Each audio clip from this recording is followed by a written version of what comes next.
నేను ఒకసారి ఆ ప్రాంతానికి వెళ్ళినప్పుడు ఆ ఇంట్లో ప్రార్థన అయిన తర్వాత, అయ్యా ఈ ప్రాంతంలో పెద్ద కట్టెల దుకాణం ఒక ఆయన ఉన్నాడు, ప్రపంచంలో ఎక్కడెక్కడున్న టేకు అంతా తీసుకొచ్చి అమ్ముతాడు, ఒక్కగా నాకు కొడుకయ్యా క్యాన్సర్ వ్యాధితో బాధపడుతున్నాడు, ఎప్పుడైనా పాస్టర్ గారు వస్తే ఇంటికి తీసుకొచ్చి ప్రార్థన చేయించమన్నాడు, వెళ్దామయ్యా అని అడిగారు.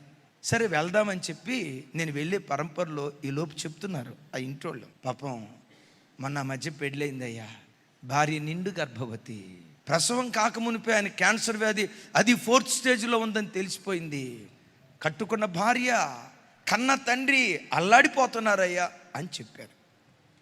నేను ఆ ఇంటికి వెళ్ళా. ఆ పెద్ద ఆయన 300 కోట్ల రూపాయలకు ఆస్తిపరుడట. సర్వం కోల్పోయిన వాడిగా వెరిచూపులు చూస్తున్నాడు. అయ్యా ప్రార్థన చేస్తా బాబుకు అని అంటే కంటి నిండా నీళ్లు పెట్టుకొని తను ఒక మాట అన్నాడు, నా కొడుకు కోసం ధనం సంపాదించి పెడుతున్నానని పొంగిపోయాను, కానీ వీడికి గుణం సంపాదించి పెట్టలేకపోయానయ్యా. సరి అయిన గుణమే నా బిడ్డకు నేను నేర్పగలిగితే ఈరోజు నాకు ఈ బాధ వచ్చేది కాదయ్యా.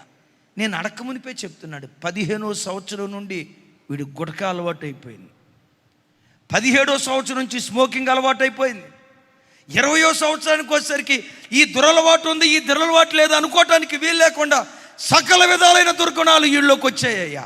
నేను అనుకున్నా లైఫ్ ఎంజాయ్ చేయని, వాడికి కావలసినంత డబ్బు ఉంది, వాడికి కావలసినంత ధనం ఉంది, లైఫ్ ఎంజాయ్ చేయని అని అనుకుంటూ వచ్చానయ్యా. ఎందుకు అనుకున్నాను తెలుసా? నా కొడుక్కి కావలసినంత ధనం సంపాదించి పెట్టా. ఇప్పుడు అర్థమైందయ్యా, గుణం ముందు ధనం ఎందుకు పనికిరాదని. డాక్టర్లు అన్నారు, ప్రపంచంలో ఎక్కడికి తీసుకెళ్ళినా ఈ బిడ్డ బాగుపడ్డు, చెయ్యి దాటిపోయింది.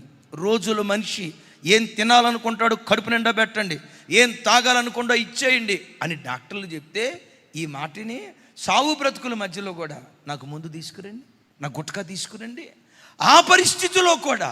అందుకని అమ్మా అయ్యా మీ అందరితో చెప్తున్నాను, పిల్లల్ని ప్రతి క్షణం గమనించండి.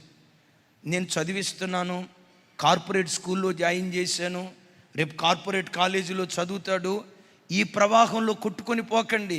వాడి బుద్ధి ఎలా ఉంది, వాడి మనస్తత్వం ఎలా ఉంది, పెద్దలకు లోబడేటట్లుగా ఉందా, తల్లిదండ్రులను గౌరవించేటట్లుగా ఉందా, వాడు ఏమైనా అహంకారంతో ఉంటున్నాడా, తిరస్కారంగా మాట్లాడుతున్నాడా?